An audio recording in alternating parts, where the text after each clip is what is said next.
With great pleasure, honor, I want to introduce to you Michael Schmeltz, who I've known because he's also served on our student council. I don't even know what we call it, but it's like a faculty student council or something of that nature, but kind of our advisory administrative board. He's a Doctor of Public Health candidate with the CUNY School of Public Health. So, but let's just give you a little background about Michael. Prior to joining the public health field, Michael Schmeltz worked as a toxicologist in the pharmaceutical industry, leaving the laboratory behind, but not his love for science. He obtained his master's in environmental and occupational health sciences here at Hunter College. He then worked for 4 years at the New York City Department of Health and Mental Hygiene in the Environmental Disease Prevention Bureau, where he worked on projects related to emergency preparedness, environmental monitoring, and served as a subject matter expert for environmental contaminants. And over the past 9 years, Michael has used his training and experience working to educate. I'm sorry, I lost my place, because it's just really hard when you're reading something off of a big board. I did re-educate. Where did I get lost? Over the past, to reduce exposure to environmental contaminants and improve risk communication of environmental and occupational hazards. He has also had the opportunity to work internationally in Australia and Asia, researching methods of adaptation and assessment of vulnerable populations to climate change. And currently, Michael is a doctoral candidate, as I mentioned, in CUNY School of Public Health in the environmental health track. His area of research focuses on sustainability and climate change adaptation, evaluation of environmental hazards and vulnerability assessments. And his dissertation work is analyzing the risk factors, costs, and outcomes associated with heat-related morbidity. So Michael's going to start us off, and we're hoping that we'll soon be joined by Sonia Gonzalez. And I'll introduce her when she arrives. So Michael is going to go up there. We are filming this for the other section since we couldn't combine both sections. So thank you and welcome, Michael.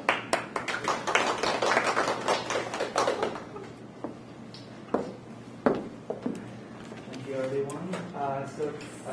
Today, Sonia Gonzalez and myself are going to talk about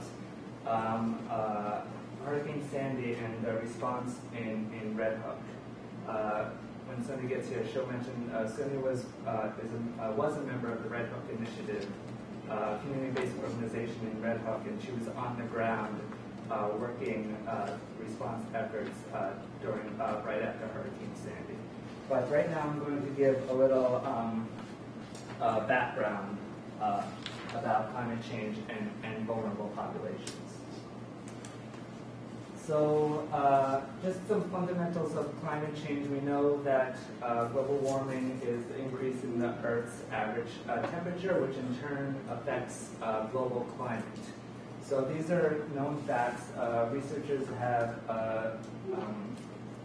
studied and determined that there will be an increase in frequency and intensity of extreme weather events due to climate change. And this climate change is mostly due to anthropogenic problems, human-induced problems, mainly from the burning of fossil fuels.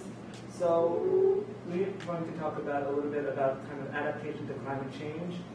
So normally climate change is a gradual process, but what we're not adapted for is this kind of increase in frequency or intensity of the climate change that's happening now. So this is where we're having issues.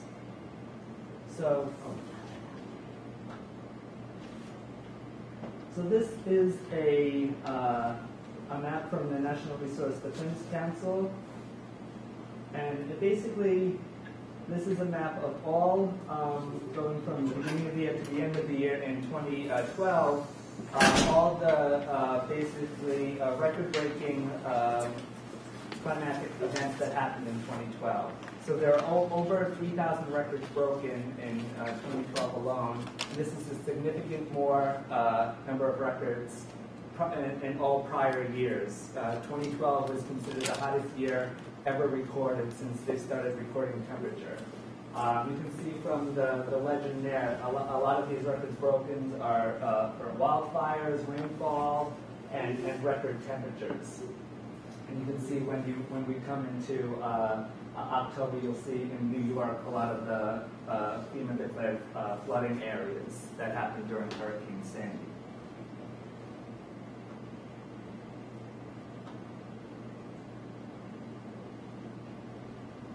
So next we have to talk about kind of our perception of climate change. So there's still a significant portion of the U.S. population and its elected representatives that are claiming climate change is not real and it's just a natural process. Yes, we know it's a natural process, but it's been accelerated, right? So I gave this talk last week in Brooklyn College, and one of the students had mentioned that there's a study recently put out saying that more than 50% of the U.S. population actually believes in climate change.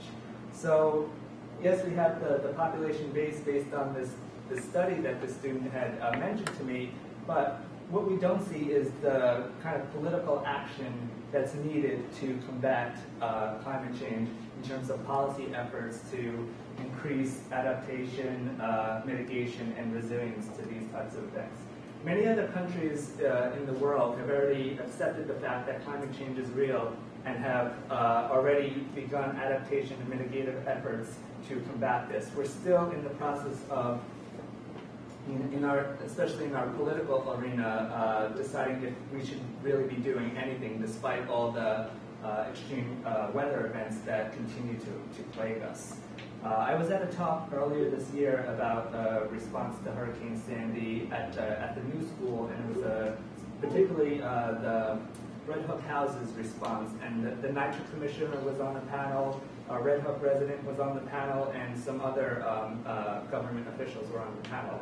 The one thing that struck me was that the Red Hook resident noted that for Hurricane Irene the year before, he thought, that they had dodged a bullet, that, Hurricane Irene really wasn't anything happened much to New York. So people felt like, oh, nothing happened, it's fine. So they felt as though, when Hurricane Sandy came along, they thought, oh, maybe it's the sort of same thing, and, not take the precautions that were taken during Hurricane Irene. But we should really consider Hurricane Irene as something of more of a warning shot, not just dodging the bullet, but the next one aimed to hit us, which in actuality happened with Hurricane Sandy. So we have to have this sort of perception that climate change is real, and this perception needs to be filtered down from our public officials to educate the public and let them know that these things are happening, and we do need to make changes to adapt to this. So next I'd like to talk a little bit about vulnerable populations and vulnerability assessments. So vulnerable populations are more susceptible and to climate change events. So this is either because individual level factors such as age or gender or physical disability. So we need to have a method of assessing these communities or assessing these populations to determine who among them need the most response to these types of events. So in vulnerability assessment, it's not just about identifying who is the most vulnerable, it's also about engaging this population and developing interventions that work for this population. Having just an evacuation map, you're in zone A, you evacuate. What does that mean for people who are physically disabled, who can't, move on their own, or medically, disabled, and they need to have, their medication or their oxygen tank with them at all times? What does it mean for them? So vulnerability assessment doesn't just mean, one size fits all. It's really about understanding these populations. So vulnerability assessment, like I said before, takes into account, individual and economic factors like age, gender, income, financial resilience to these types of events. But we also have to look at geographic vulnerability as well. So it doesn't matter if you're the most physically fit person in the world and the wealthiest person in the world. If you're living on the coast and that coast is susceptible to coastal storms, you're going to be defined as a vulnerable person or part of a vulnerable population. So it doesn't matter anything with individual characteristics a lot of the time. It can due to geographic factors as well, and we need to consider that. So in conceptualizing, the individual level factors, the geographic factors, we really need to collect data that is relevant to the population that we want to study. So we can use, vital records, census data to really get a sense of who or what this population is. But we need to go further in vulnerability assessment and climate change adaptation. We really need to understand, like I said before, we have the hurricane evacuation map that everybody saw for Hurricane Sandy. If you're in Zone A, there was a mandatory evacuation, right? But what does that mean to the people living in that area? We need to really know about that population. We need to know, are they able to move?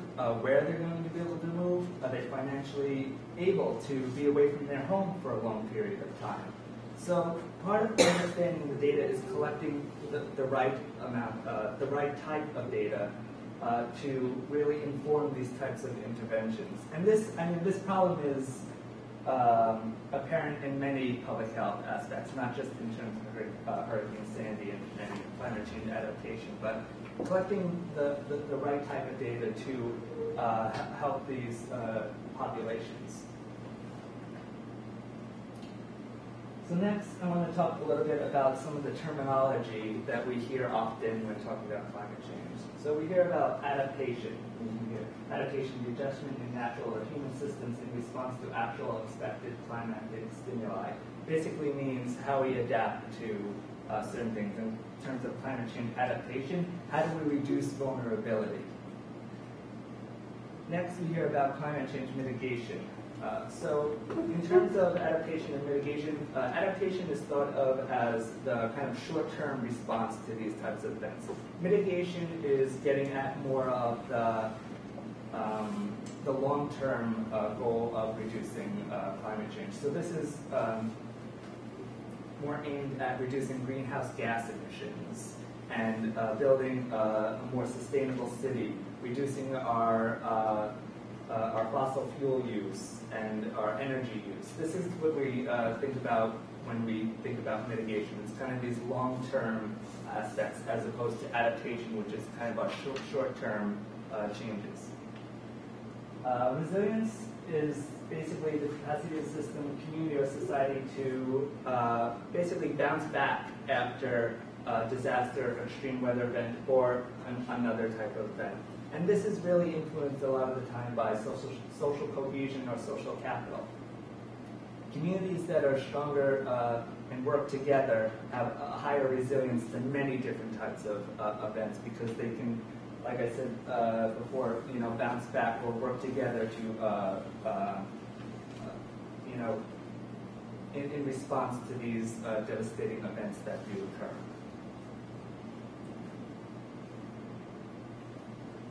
So one framework for understanding climate change adaptation is to think about kind of a two-pronged approach to adaptation methods.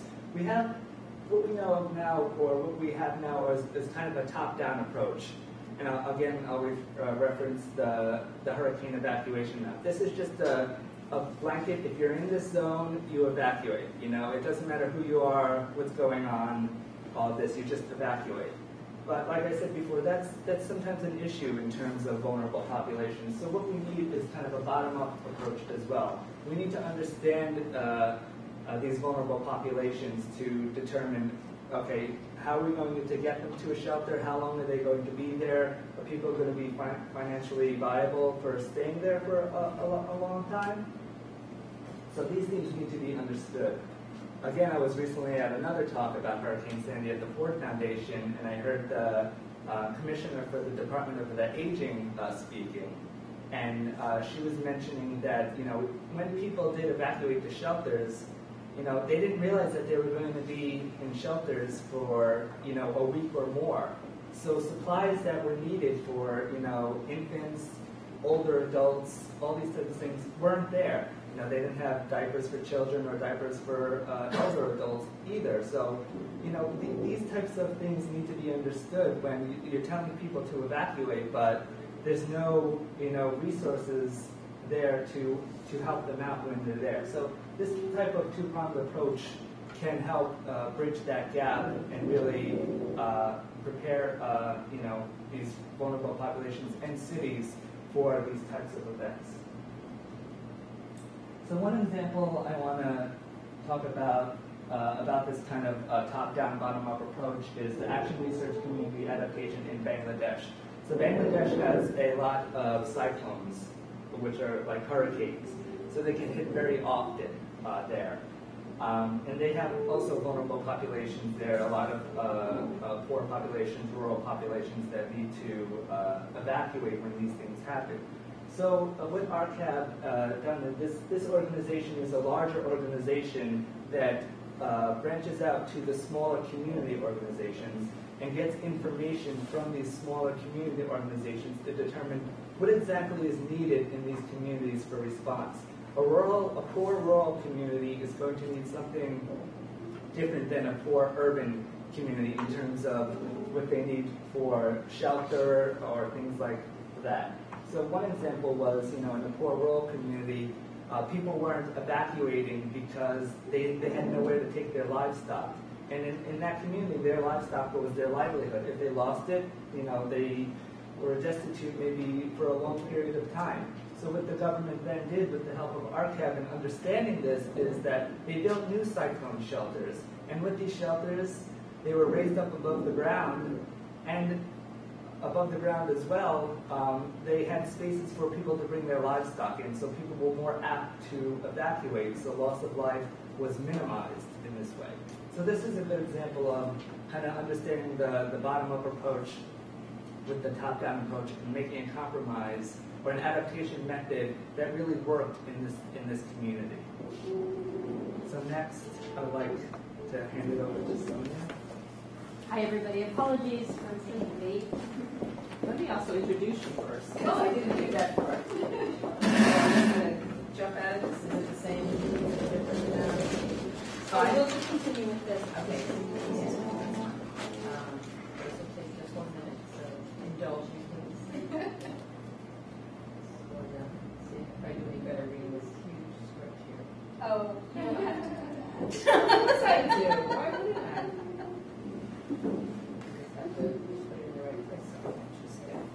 So, I introduce to you Sonia Gonzalez, who, drawing from her training at Columbia University, Mailman School of Public Health, and over 15 years of HIV prevention experience working with vulnerable young people in Austin and New York, Sonia Gonzalez has developed a strong interest in community and reproductive health. She has a proven track record working with adolescents in HIV prevention, and is particularly interested in research concerning poor young people of color, new media, and technology and sexual health communication.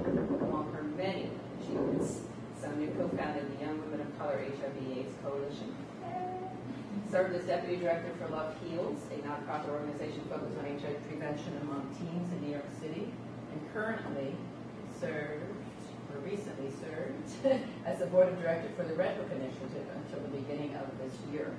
In the fall of 2009, she returned to school at the Graduate Center of the City University of New York, where she is earning a Doctorate of Public Health with a focus on community health and society and an interactive technology and pedagogy ITP certificate. So, and I also know Sonia from her work with YCHEC and also as a fellow in the, I can never remember, I call it RHISC, which is a research fellowship program that was founded by, or directed by a now retired faculty member, Dee Krause, here, and I was a faculty affiliated with that center. But she does incredible work and is here with her many hats, I suppose, and also as a representative of the Red Book Initiative for the work that she did in the aftermath, as Michael mentioned, of Hurricane Sandy. So. thank you. Oh, you're most welcome. Thank you for coming. Thanks, Michael, for the first part of the presentation. So So I'd like to actually first start. Yeah. Okay, so I'd actually like to just first start by explaining a little bit. So my involvement in Red Hook started in 2005. I was running a teen peer education program, and it was a very tough neighborhood to break into. And as a result of that, I just ended up trying to work in as many different facets to become a well-known entity in the community. So I ended up teaching Taekwondo. I coached Little League. I've been to cookouts, to cook-offs, to dance-offs. I really made an effort to become part of the community. And I will add that this is, when I talk about this, it's actually very emotional. So I am, if you find me reading, that's the reason why. This is some of the hardest work that I've ever done in my lifetime. And I've worked with homeless and runaway youth and drug using and drug abusing communities. So for me to say that it was very impactful. So I'd like to go ahead and next slide, please. So I'd like to just start with the pre-Sandy context. So had anybody heard of Red Hook before? So a few hands, yes. And in what context? For what reasons? Well, my parents told me not to move there. Okay, avoid Red Hook. There's an IKEA there. There's an IKEA there, and near the IKEA, there's a big grocery store. Some people might know it. A Fairway. There's the Fairway. So those are really the two primary reasons that folks would go into Red Hook, is for the IKEA and the Fairway. And then along Van Brunt, there's actually quite a few very cute boutique shops and restaurants, and they're actually fabulous. And if you haven't gone, you should go to Van Brunt. It's great. But the truth is that it's actually home to the second largest community of NYCHA housing. Is everybody familiar with that phrase, NYCHA? It's the New York City Housing Authority. So when we talk about Red Second Hook, to here, right? I'm sorry? Second to here It's actually the second in the state. in the state. So the first largest, I believe, is in Long Island City. Oh, okay. And then Red Hook is the second largest group. And you have about 12,000 people who live in those houses. You have Red Hook East and Red Hook West as two separate complexes. And when you get to Red Hook, it's probably why your folks then don't move there, because it really takes up a big portion of the community. Next slide, please. So this will just show you some of the characteristics of the neighborhood. You can see from this image over here, it's surrounded by water on three sides. It's also quite separate, like physically separated from the rest of Brooklyn by the BQE. And on the right-hand side, I had a Hunter student actually work on this for me, and you can see the black area shows median income under $15,000. So we're talking about, for the most part, we're really talking about families. So that is really, that number is quite striking. Next slide, please. So the majority of the houses are Latino and Black. We recently had an influx of a Chinese migration, which added an interesting twist to our Sandy recovery work. About over a third, it's a very young community, over a third are under 19 years old. There's very low educational attainment, so only 45% of Red Hook adults have earned a high school diploma. So in 2009, the New York City Department of Education decided to close the only school that was a K-12 school. So now the situation that you have is there's a second chance high school in the neighborhood. So you actually first have to leave and fail at another high school outside your neighborhood before you can actually attend high school in your neighborhood. That's, as we already showed, it's quite far away from the rest of Brooklyn. Next slide, please. Limited transportation in Red Hook. So this sign is actually a bit dated. So March 20th through 2011 through March 2012. So I actually really want to take a red marker and put an X through March 2012 because it actually ended up opening up about 2 weeks ago. So this community was without, just imagine if you're used to having your train and it shuts down and you're now forced to walk either 20 minutes up to an hour to get to the next closest train, and your only option is a bus. Does this impact your ability to get to school and work and just function in your regular social lives? So it is really very challenging neighborhood to get in and out of. Unemployment is extremely high. 60% of Red Hook NYCHA residents over 18 years old are unemployed. And for a lot of folks who do have work, they're actually underemployed, and they work jobs where they really want more hours to be able to make ends meet. Next slide,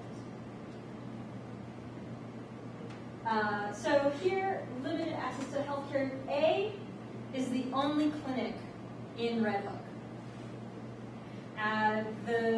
You can see on the other side of the BQE, all these little red dots are different kinds of doctor's offices in very affluent neighborhoods. Carroll Gardens, Park Slope. You can see sort of this concentration of doctor's offices. But they are actually still rather far away for somebody who's living in Red Hook. It's still not accessible. Next slide.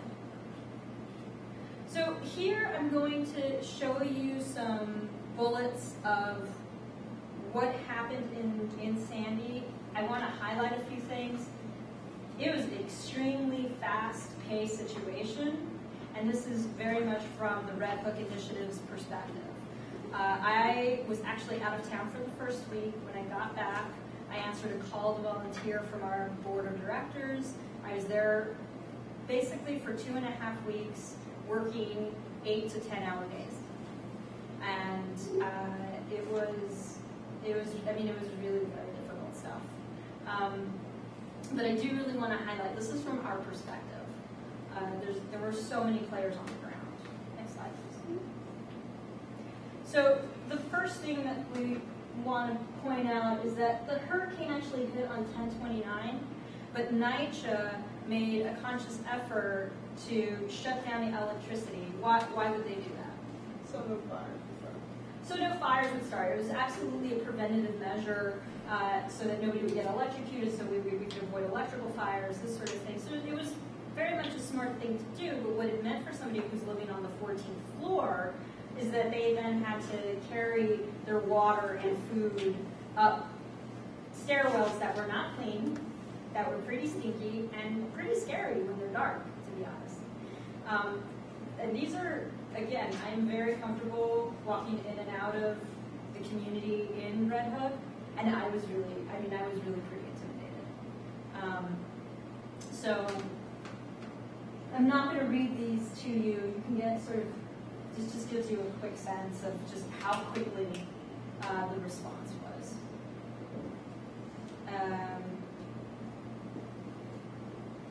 All right. So during this time, basements were being cleaned out. A food delivery system was being established, mainly through volunteers, and we were getting food to the elderly and the homebound. In addition to that, the ambulatory clinic was set up. There was an ambulatory clinic that was set up in RHI because the clinic, the one clinic that I showed you, totally shut down, and those doctors evacuated. So there's a lot of bioethical questions that we could certainly spend time on, but I'll let you all just think about that. And the other thing that I really wanted to highlight was that the ambulatory clinic was actually set up by a resident who was a medical student. So this was really volunteers just sort of coming from out of the woodworks, and all of those barriers that I talked about didn't exist during this time of need. Folks were either riding their bikes to Red Hook, they were walking there. It was pretty accessible by car for the folks who lived in Carroll Gardens and Park Slope who weren't affected. And they were coming in carloads really to respond to Twitter. You know, we were sending out, you should look at the RHI Twitter feed because it's kind of insane. Just like, we need more ZD, we need more this, we need more that. And then folks would show up, you know, no questions asked. especially in the first couple of weeks. The response was just really incredible. All right, next slide. Okay, so on November 6th, President Obama was reelected. On November 7th, our council member Brad Lander tweeted, "I am so deeply happy and grateful for the reelection of Barack Obama. Now, can we get the power and heat back on in Red Hook?" So this certainly highlights and reflects how I was feeling during this time and the sentiment that you would find in Red Hook. We weren't really able to construct, it was very difficult. We used Twitter feeds, we used Facebook timelines, we used emails, and I had actually a pretty good log just from my phone, from my mobile phone. So I was able to try to reconstruct this timeline mainly using those methods rather than trying to use my memory. The reason it was very confusing to try to do this and try to figure out when did the lights come back on, when did things finally get fully restored, is because what would happen is Con Ed would flip those switch, get the lights back on in one building, but then you would find the B line doesn't work. So B line apartments, B1, B2, B3, B4, B5, B line apartments, no light there, no luz. Shut it back down, fix that issue, turn it back on, and then there would be inevitably something else. And so they sort of had to try to address this issue iteratively. It wasn't until day 17 that the heat was restored in the Red Hook houses. So if you have any kind of medical issue, this is extremely difficult. It really was a very difficult situation. And the volunteerism was phenomenal, but it was terrible. And then this is just a few points, just to highlight some of the things that were happening during that time. So a quick note on technology and social media. This was posted on Red Hook, the Red Hook Initiative's Facebook page, and soon after that, we ended up with, if you could just hit the next, we ended up with 184 people who liked this and 574 people who shared it. This was a really fast way to get information out, and I know that I feel like there's a lot of folks who are under 30 in this room, perhaps that are all younger looking, but as we move in time, it's important to try to think about how we can harness that effort and those technologies for these kinds of responses. So we certainly already talked about some of the individual level factors. The Red Hook is young, it's poor, there's low educational achievement. What this also highlighted, though, was that geographically it's vulnerable as well. This is something that Michael was talking about. The geographic location really left us vulnerable to the storm. So it's sort of important to keep that in mind, just in terms of how can we improve, how can we do this better the next time. Red Hook really, during this time, was able to reveal the strengths and weaknesses of the community. One of the things that really struck me is that Red Hook has extremely high social capital in this moment. So there were a bunch of different groups that responded. It was a small and segregated community, which meant that all the players already knew one another. And that was extremely important in being able to reach out to different people in a moment's notice. Everybody had everybody's telephone number. We knew how to get in touch with folks. And if there wasn't an important player in the room, it was known immediately who that person was missing.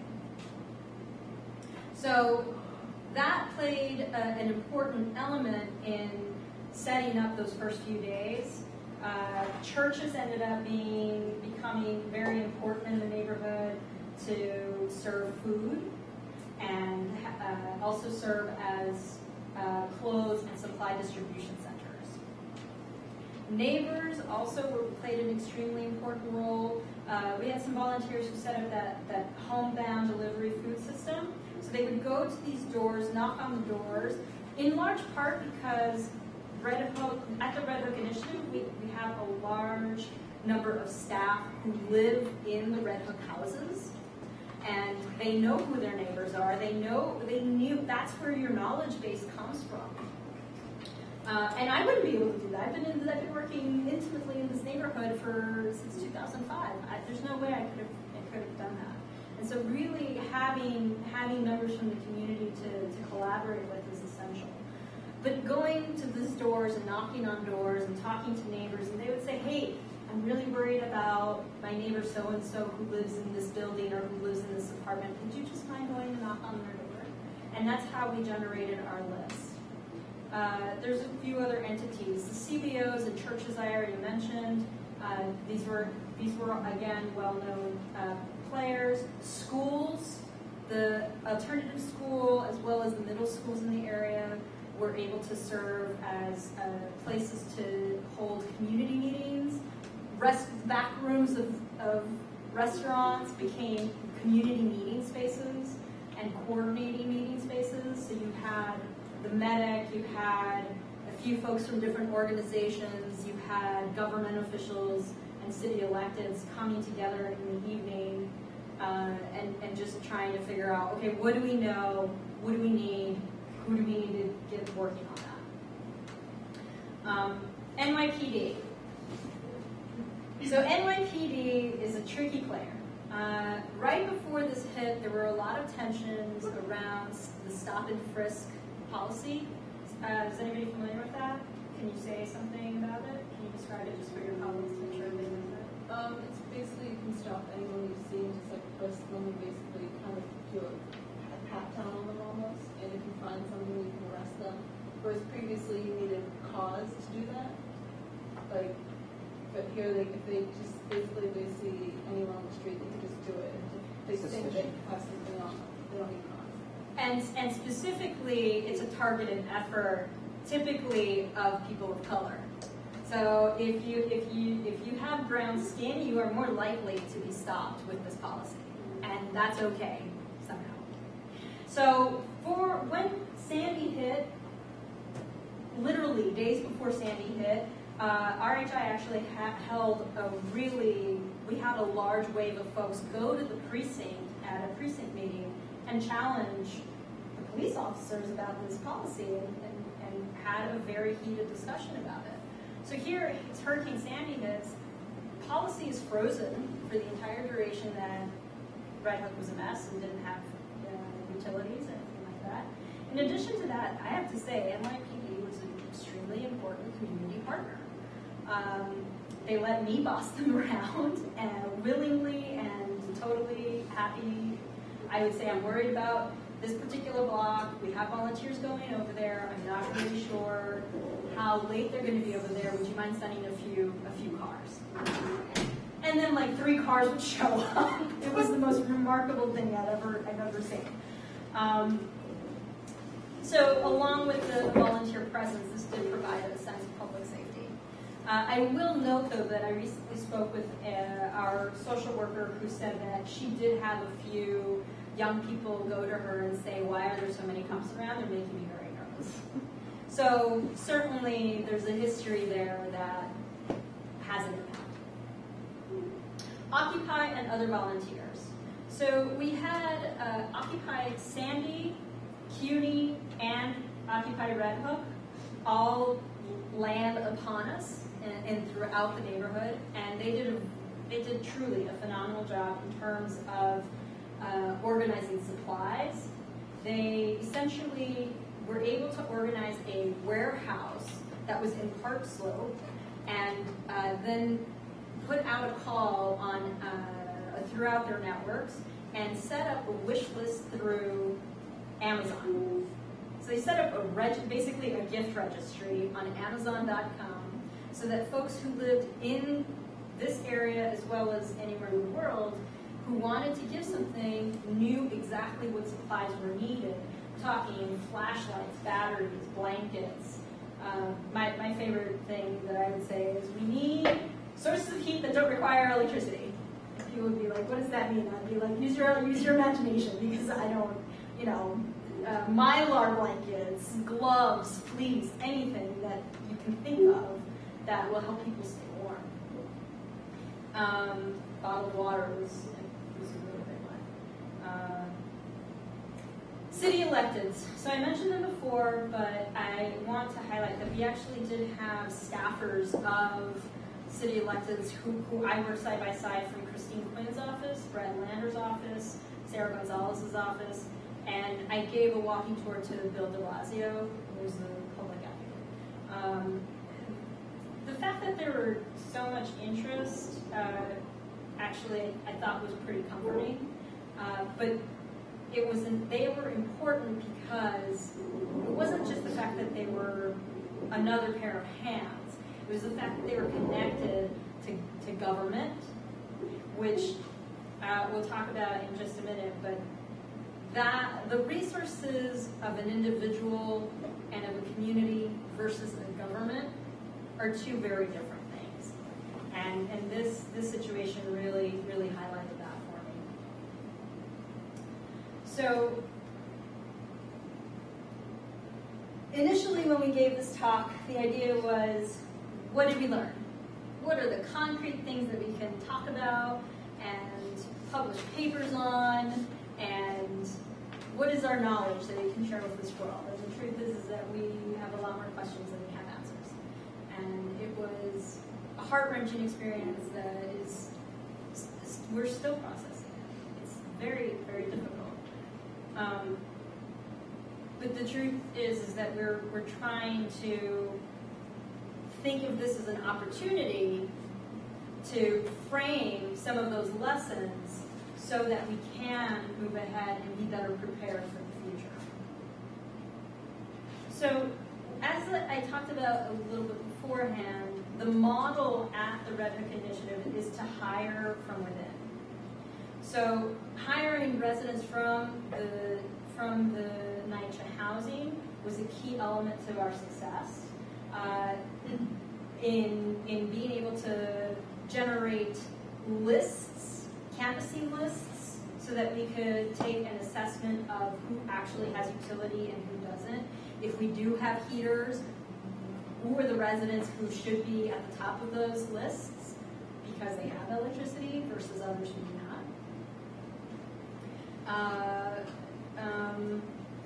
Sorry, I apologize. So,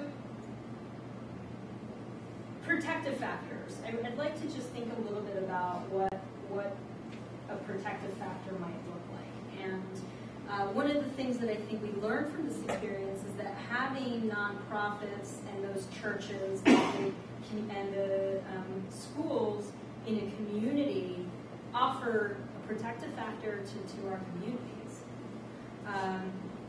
Particularly those, this was something that was highlighted at one of the 4 talks that Mike and I recently attended. There was a Sister Colette, who's the executive director of Good Shepherd Services. I think that's her name. Who highlighted those organizations that have the best interest of a community, the long-term interest of a community, is the social safety net of that community. They know the players, they know the needs, they know how to address them. And so that's something that is something that we walk away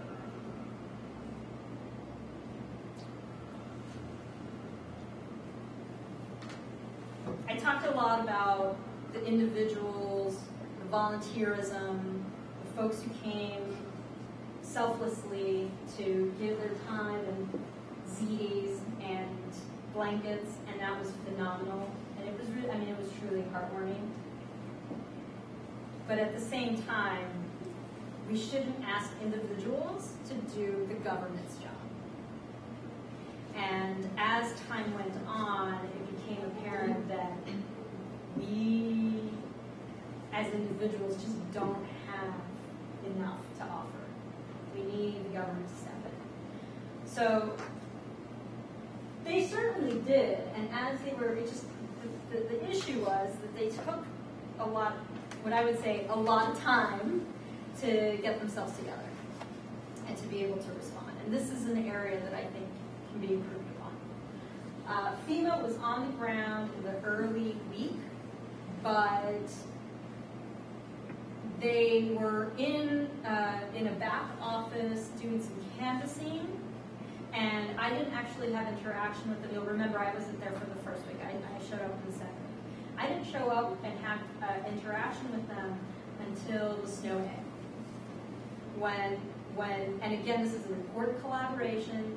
They know that a community-based organization has the knowledge of where do we drop off the blankets. The bone I have to pick with them is, why are you waiting until the snow day? When it's snowing, it's snowing. People don't want to come out. Why are you waiting until that moment to get me some blankets that I can't even distribute at a local level?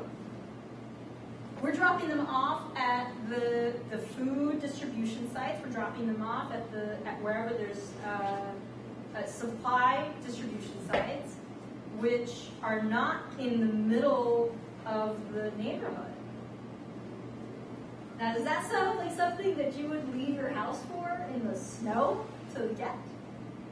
So there were certainly moments of frustration, and I think it is important to highlight, once they did get themselves together, it was something that you really felt. There's movement, and there's portable lights now in the streets. There's porta potties. We'll talk a bit about that. I'll turn it over to the last portion. So we wanted to then talk about some of the public health issues that arose after this storm. So the first thing that I want to talk about is, the electricity and the water was out for an extended period of time. As you saw from Sonia's timeline, they had turned the lights off prior to the storm even hitting. It wasn't until maybe 2-3 weeks afterwards that electricity and water came back on. Now just think to yourselves, in your own homes, not having running water or electricity for that length of time. In an urban area, we're totally dependent on those types of things. We can't go down to the river and get some water, or build a fire in our homes. We can't do that sort of thing. And these are things that relate to a kind of public health issue. I'll talk about kind of the safety issue with no lights around. I'll talk a little bit about sanitation issues with no water around. So, I'll leave it to your imagination, but just think of a building, 6 or 7 floors, no running water, which means no flushing toilets. You have, 40, 50 apartments there, multiple people, no porta potties at this time. Where are people going to the bathroom, right? This is, a fundamental public health issue that needed to be addressed at this time. These types of things is where a disease starts to spread. There's no garbage pickup, there's waste everywhere, these types of things. So this is really more of a developing country aspect of it than it is one of the world's most urban cities. So next, the week after the storm hit, we had a nor'easter, right? So you mentioned before, people needed blankets, so there's still no heat. We have to think again about the populations that didn't leave these houses. A lot of elderly, infirm didn't leave these houses, didn't have any heat, difficult to even get out of the community because, of the flooding and of the transportation issues. So this again leads to exacerbating, medical conditions that occurred in these areas, and then developing new conditions, with no heat, no electricity, no water. Also, again, Sonia had mentioned before about the public safety issue. The police had a great presence there, but again, no lights. And even she was saying, it's frightening when there's no lights around. You feel as though, something bad is going to happen. So, though fortunately, I don't think there were any crimes reported during this time, which is, very good. So I think the police presence really helped there. And once they got basically the floodlights and everything going, it worked out. Also, again, I spoke about the idea behind Hurricane Irene, and I think anecdotally, from what I heard, more people evacuated when Hurricane Irene was announced it was going to hit New York than when Hurricane Sandy hit. So this is what we have to think about, mandatory evacuation, but a large percentage of these people didn't leave.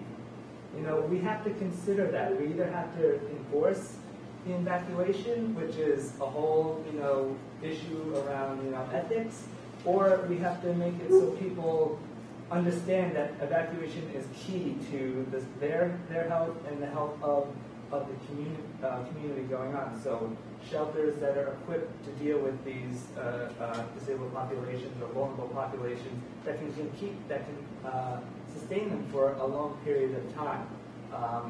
So we really need to rethink mandatory evacuation, and is this really the best policy going forward? So I think that was it for the public health issues and the presentation as a whole. So thank you very much.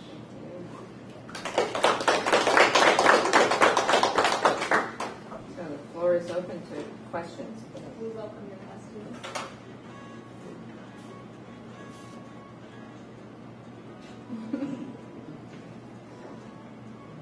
I'm not sure what's happening over there. That's a little dance party.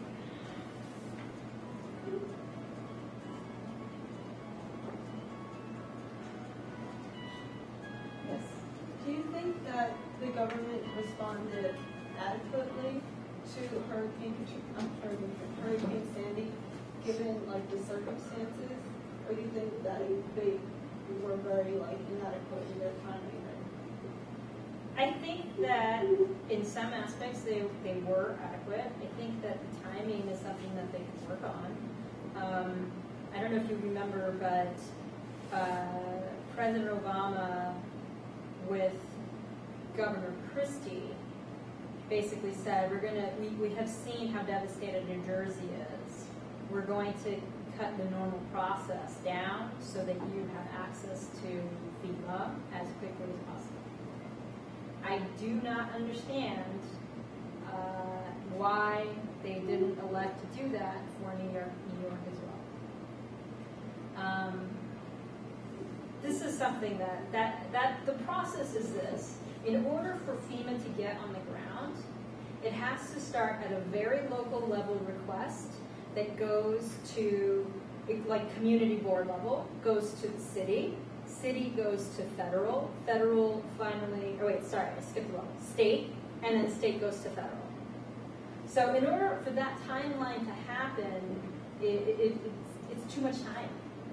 So someone locally has to say, it's really bad here, we need help. Exactly. So that's the community board level. Exactly. And they have to convince all these other levels, or they have to convince others. And it's that's really, really bad. Exactly what it is. But you also have to make an argument to convince people. And then to frame that, just remember, this was all at height of the election season. Exactly. I mean, let's not forget No, that. absolutely. I mean, the whole Christie-Obama moment Absolutely. is crystallized in our memories as a huge, and then they were worried about whether to hold election day or not. Right. So. And this is actually, so my first day on the ground, I believe, was November 9th. Mm-hmm. And that was... And election day was the 7th? Was that right? 6th. Okay. Okay, so then that's not true. So then my first I day mean, was I like the don't- 5th. I don't know if It was a that's few true. days before election day. Okay. And I was there, and I ended up attending 2 meetings. One was a community meeting, and then the second one was a coordinators meeting. The first community level meeting was held at the school, and basically anybody in the community who wanted to participate could be there.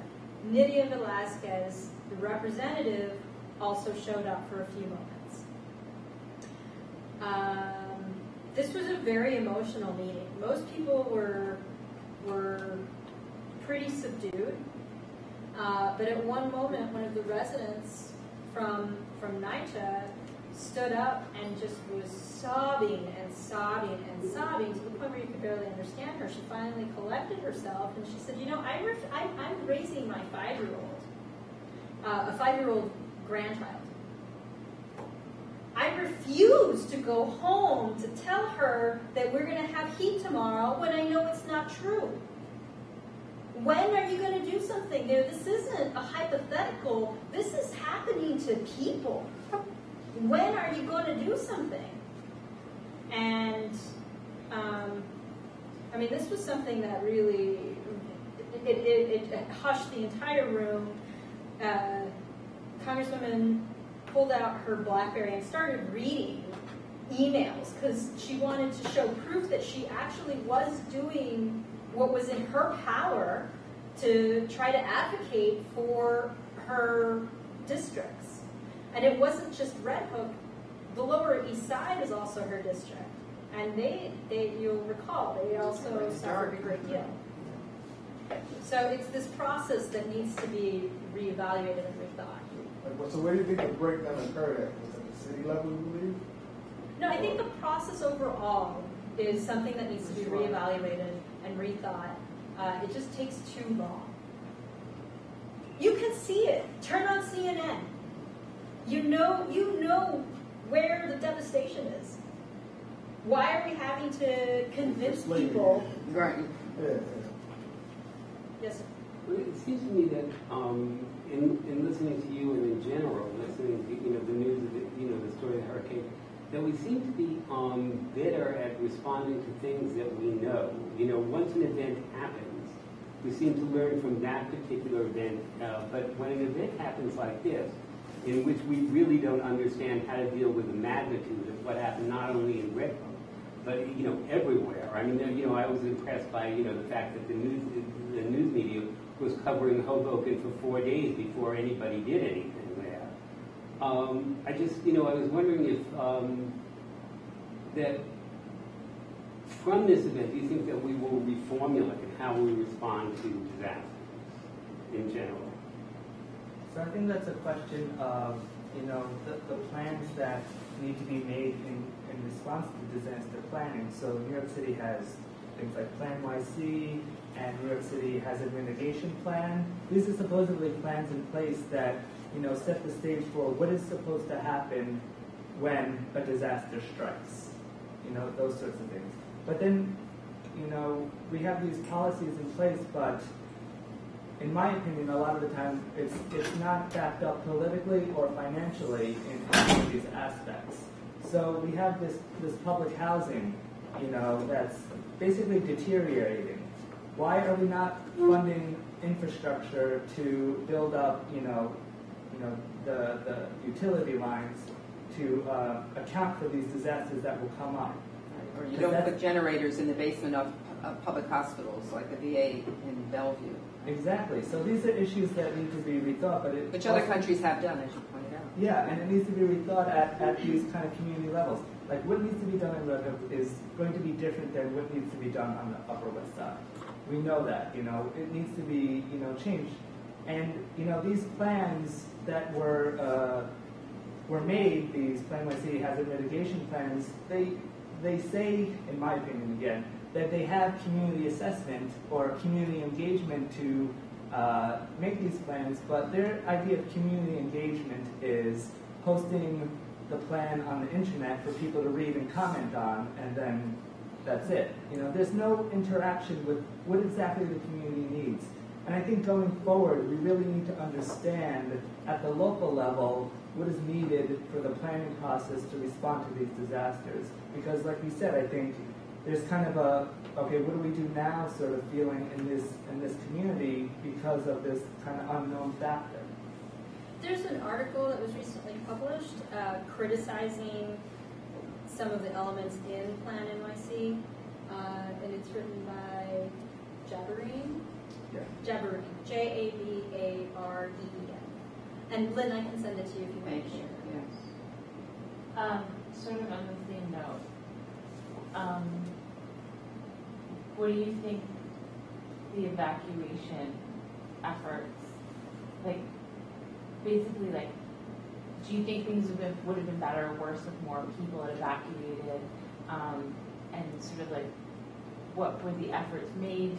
Like you said, people didn't evacuate because perhaps they thought Irene was a sham. So, do you think that those sort of preemptive efforts would have been more important to have more people engaging earlier on and helping people to evacuate? But even if they had, were there places for people to go, and could they have accommodated them properly for the amount of time that they needed? So I think this issue is really complex, and I think that part of what Michael talked about as far as the top-down, bottom-up approach, I think that that's what we should be drawing from for the future. I think that we need to take local needs assessments to figure out what folks actually need in our communities to be better prepared for the next time. Do I think that, well, let me just hold off. Do you want to add anything to that? No, I think that's true as well, and kind of talking about more of a public education campaign to this aspect as well. I don't know if people have seen these posters on the bus, bus little depots where you stand to wait for the bus. It's like a child there in New York City, dark and stormy in the background, and saying how, you need to prepare for, the storm or, basically a disaster in general. But if that's all we're giving, people in terms of preparedness and, go to whatever, ready.gov to get prepared, it's not really preparing people for anything besides, giving them information. It really needs to be done at more of a government level where, if we have a mandatory evacuation, yes, we need to have shelters in place that can sustain people for the maximum amount of time that they think that this disaster is going to occur. So you're saying that wasn't in place for Red Hook? So these things were Or in place. Anyway. Yeah. And if I may, one example of this is that what happened in Red Hook with RHI, with all the wisdom gained from what you just shared. Why now, in this 6-month aftermath, or what is it, 8 months now? 7, about 6 or 7. Why aren't we, and I mean we, the city as a whole, in each community, working with the people who were identified, who knew where people were? We could map out where all the vulnerable citizens are. Like we've read in this class the autopsy of the heat wave, the way that they did the autopsy. But do that, like we do all this wonderful stuff to dissect things after the fact, but we don't do it while people are still alive.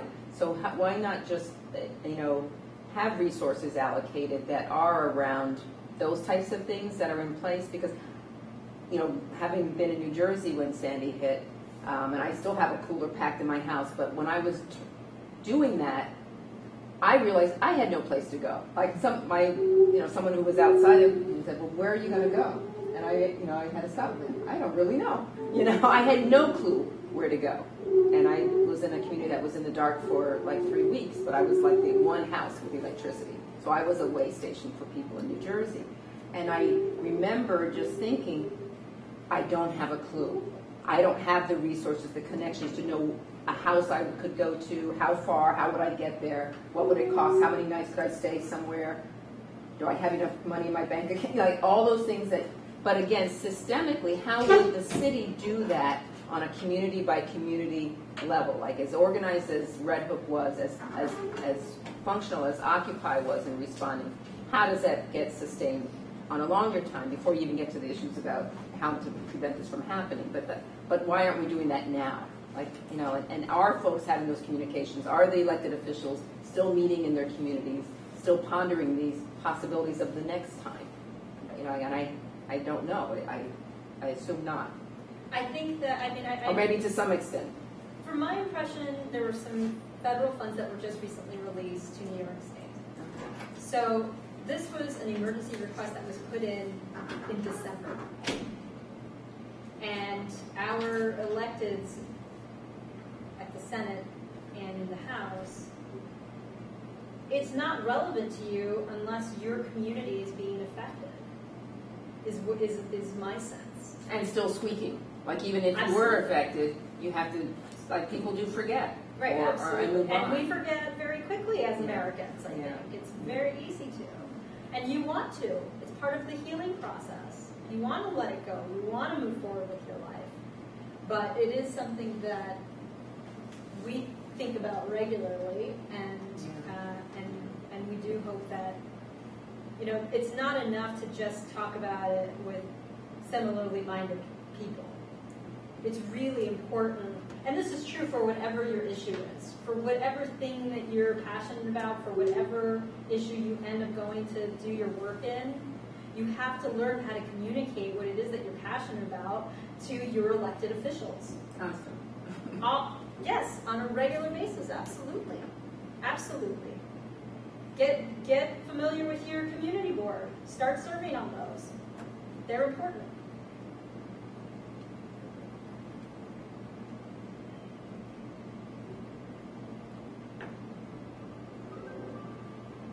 In terms of the bigger issues you mentioned, Michael, the kind of really staving off, the more, I guess, the fundamental issues, that cause these climactic changes over time. Are hope there? Or thoughts of possibilities, or how to connect these two aspects? The aftermath and preparedness with the primary prevention of. I think the international community has done a good job of really preparing in other countries. They've really done like countrywide assessments, local assessments for really, they're adapting to this climate change. While I feel we're still arguing about it, especially in the political arena, about what should we do, climate change is not real, we need the Keystone XL pipeline for all the fossil fuels, and it's still that kind of debate that we're having. So I feel like it's getting stuck, even though people believe in climate change, it's still getting stuck politically. And then when something else happens, it moves it away from okay, Hurricane Sandy was 6-7 months ago. How many people are still thinking about it? That sort of thing. So really, what needs to be done is, a systematic establishment of, response or, organization in terms of how to adapt each community. Like RHI and all these organizations in Red Hook, they're not disaster response organizations. They're community-based organizations that do youth, they do artwork, they do these types of things. They're not supposed to, be a shelter, be serving food, be, giving medical advice or treatment to people in these types of things. But this is what happened. So this needs to change in the aspect where a community needs to, either establish a disaster response kind of community, or the city itself really needs to put into place, like officers in each community that will take charge when something happens, and not leave it up to the local food pantry to be the disaster response effort. These are the things that need to change, and this needs to start changing at the local level and build upward. And even we recently had a conversation about this. Even things like the turning the electricity off a few days beforehand. Folks need to know that that's what the plan is going to be, right? Yeah, well enough in advance to prepare. Well enough in advance to prepare. And it It's wasn't not done enough that way. to put up a poster the day of. Or to broadcast it on CNN when people don't have electricity to catch the news. I mean, that was a lot of the messages were coming through means that people had no access to. Like people could, with all the cell phone charging stations and that alone, there was no way to communicate with people who most needed the information. Yeah, there was a lot of flyering. We ended up establishing a flyer system to get information out into the community, and then inevitably there was misinformation on the flyers, or the information changed so quickly from day to day that it became outdated, so you just couldn't get updated fast enough. So that was another issue with that approach. very challenging situation. I think it's interesting because I agree on some level when you guys are like the government needs to do more, like the government's supposed to step in and take care of these things, like the community agencies aren't equipped to do these things. And I agree on some level, but then on another level, I wonder if in some ways, like you said, the social capital was really illuminated in the situation, and that I just think sometimes we need to think, and I don't know if you agree or not, but about what we mean when we ask for the government to do things, and I think actually these community organizations were the best suited to do these things, and that maybe they were better funded and better staffed, and generally, I mean, I think if people get very specific funding to do very specific things, and so it makes it difficult for any community-based organization to sort of generally be a community support, and like we do it all the time just because that's what we scramble to do. But when I think of like the government needs to do more, I think more like in like the bigger picture, like the government needs to fund these networks better. And I don't know if you had a different idea of exactly what you meant when you said like the government needs to do more. Well, your point is well taken, and I think that part of the issue is that there are important points of collaboration. Absolutely, the community-based organizations, the churches, the schools that are integrated in the community and that know community members on an individual level are absolutely that's your knowledge base. Absolutely. For how long, and is that a sustainable approach, can we ask them to provide blankets and food, and so there's utilities that we're talking Yeah, about? not when the government can turn the lights on, or get the lights to come on. Or Exactly. There's higher level issues that community level and structural issues, absolutely, that community level groups are not equipped to be able to take on. They're not. So it's just going to naturally be both. Right. Yeah, I think the strongest collaborations yield the best results when you have the two players involved. And that played out. I mean, it's what you described, and I know I heard from folks in the far Rockaways, the National Guard was coming to occupy, the Rock and saying, we need you to distribute what we have. We can't get it to people, but you can. And if that hadn't happened, people wouldn't have gotten what they needed. And I have to say this, if I think really big about what would be the ideal folks to probably address, or the resources that could be recommitted, would be our military. Because they go to other parts of the world. And I know this personally. My partner is a retired pilot for the Marines. He went to Haiti after the earthquake, and he went to after the tsunami. Both places, they got he was gone in 24 hours on the ground, whisking people out of disaster. I'm like, why don't they mobilize military like that? Why don't we do that? And we do, in one sense, but those are resources in terms of the money where the politicians are directing money too. Like we go, and military is a big, highly funded part of our government, but we don't deploy it for what we need at home because we're busy doing things elsewhere. Sure. And I say that really seriously because we would have to convince elected officials at all levels that this is just as urgent as those resources being committed. Like climate change deserves that type of response. And we have to shift that dialogue, like pitch it like that way almost to convince people this is really dire, so they don't forget how terrible this was for Americans, since we tend to think that way, but that's not how I feel, but we know that that's how people have to hear it sometimes. That it's constituent based, that it costs votes if they do otherwise. And I hate, but that's what it seems like that will take. And I don't know when we will ever reach that, but it is a goal. It's a lofty goal, but unfortunately, yeah. the money is there. Agree. Yeah. The money is there. It just isn't allocated to this. But I think it would be funding those organizations differently to be prepared to do so. I do think that if like I wondered what how did RHI, how are they doing now as an organization, having done that, having committed resources that they hadn't originally planned to commit in that way, both personal and materially, to respond, and probably still responding. I'm sure there are people who are still. Well, there's ongoing. I mean, as I highlighted, it's a community of need in a lot of different ways, and it will continue to be that long after Sandy.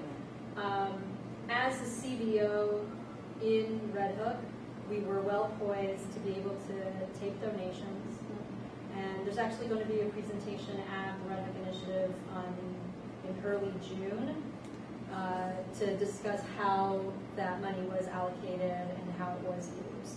An accountability report done. Yeah, and I mean, a lot of it is just trying to pay for very urgent needs type of things that popped up. A kitchen needed to be renovated in order to be able to prepare and serve food out of there, and they were, and we paid for it. And a bunch of Occupy folks said, and I can't actually remember if they were Occupy or not, or other volunteers, but at one point they said, we can do this. We have the construction ability. We know how to do this. We just need to buy the supplies. Can you pay for it? Yes, go. Make it happen. Bring us receipts, which was an interesting thing to have to explain to somebody, because folks who are in community-based organizations who have this nonprofit experience know that receipts are really important to be able to account for how you spend your money. A lot of our volunteers didn't understand this. And so they'd come to us and say, hey, I spent $20 on bagels or coffee, whatever it was. Can I get paid back? Yeah. Well, yeah, of course, but could you maybe get a receipt next time? I mean, it was just sort of this like ongoing management sort of issues that kept cropping up. That made it challenging. One of the things that came to my mind when I was working, when I first arrived, I didn't realize how bad it was. I just didn't have a sense of it. And a friend of mine raised the issue about the toilets, and my mind just spiraled. Because as public health, folks who are being trained in public health, you know this is a very strong vector for disease. And I started just freaking out. I was like, okay, we need to make a health education campaign to educate people about how to disposing of their feces, how to clean their hands, how to make sure that they are not transmitting disease. And I tried contacting folks at the Department of Health. I didn't have any luck. Getting on the internet was a little bit sketchy and difficult, just because we did have Wi-Fi and we did have electricity at the initiative, but there were so many users on it. It was super slow and difficult to get on. So I ended up calling a friend of mine who was retired from the International Rescue Committee, who's now living in Australia. I was like, hey, Alan, do you have a minute to talk to me about poop? I mean, it was just mind-boggling to me that we're in New York City trying to deal with this issue. When you have the offices of the International Rescue Committee, for example, on the Upper East Side. Like their offices are in Midtown East.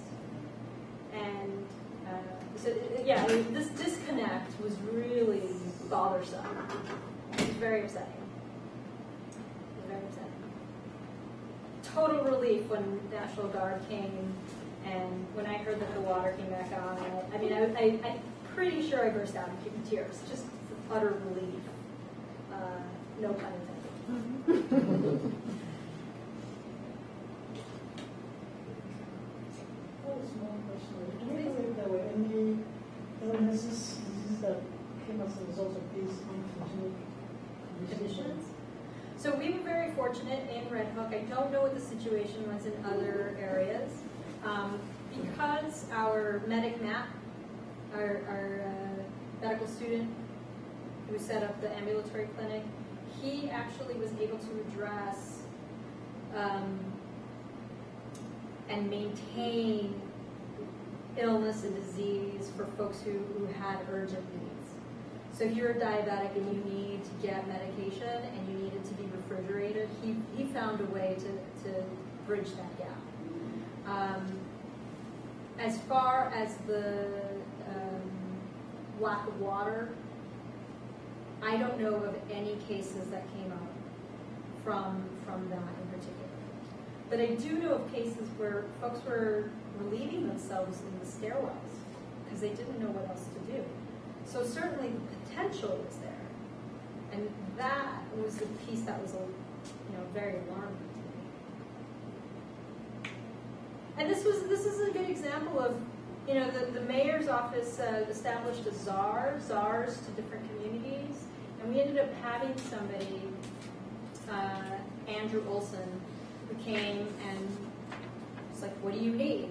I was like, "I need somebody with appropriate gear to go into the stairwells and to clean them." He's like, "What?"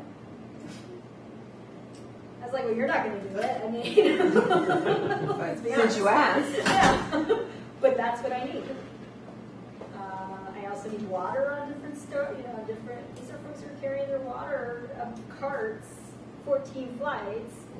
Maybe you could get some able-bodied folks, young people, have them carry some of that water up those stairs for them. There were moments where it was a strong collaboration I'm sorry, I don't know your name, to your point of collaboration between community-based organizations and the government. There certainly were plenty of examples where that worked really well.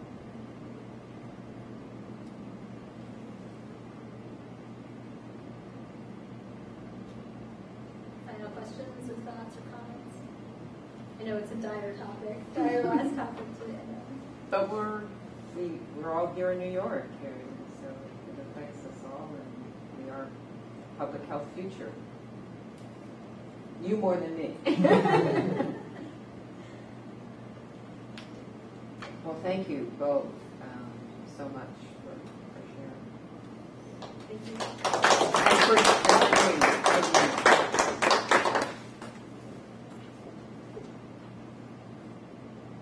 And is that updated from what you sent me before? Okay, so I can. You can send. Or you can send it to me I'll just send in it to case, you. and then I will upload that in case you just want to for your reference, and we do have it on the table. Send it to you once it's ready. I don't know how long it takes. I haven't gotten the last one yet.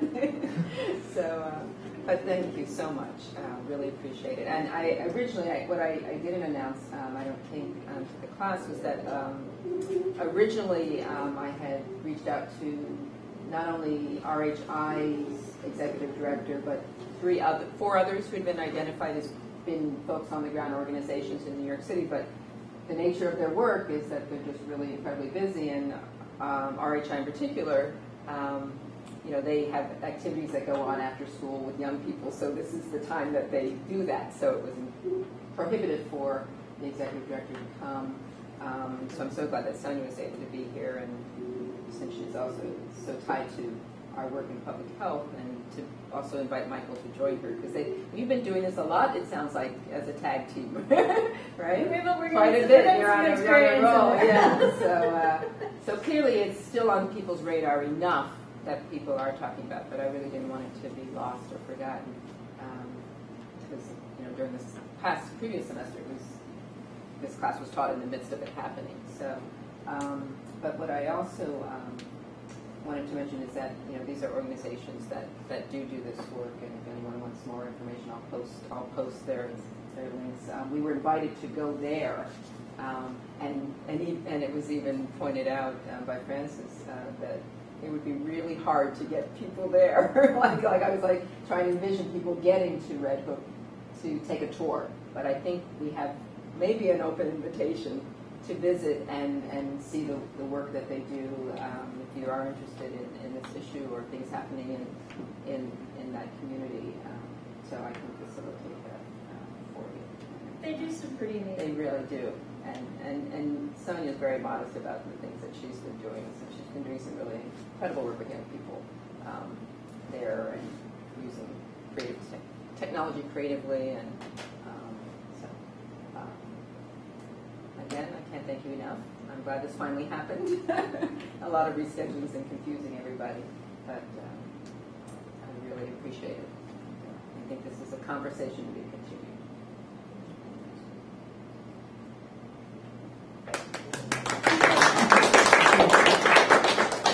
And especially being, busy doctoral students to do this even more. So, all right. So with the remaining time, I'm going to allow you all to work in your groups, and let me know if you need my assistance or guidance. If there are any burning questions about next week.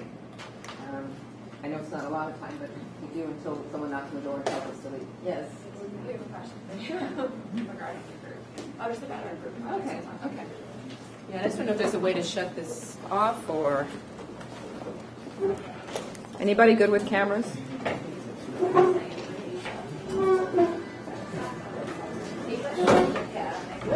I'll call them. I can call them. Oh, you got it. No, I didn't. But I want to pretend that I know what I'm doing. Okay. I just want to shut it off so that it's not wasting. Here's the stop button.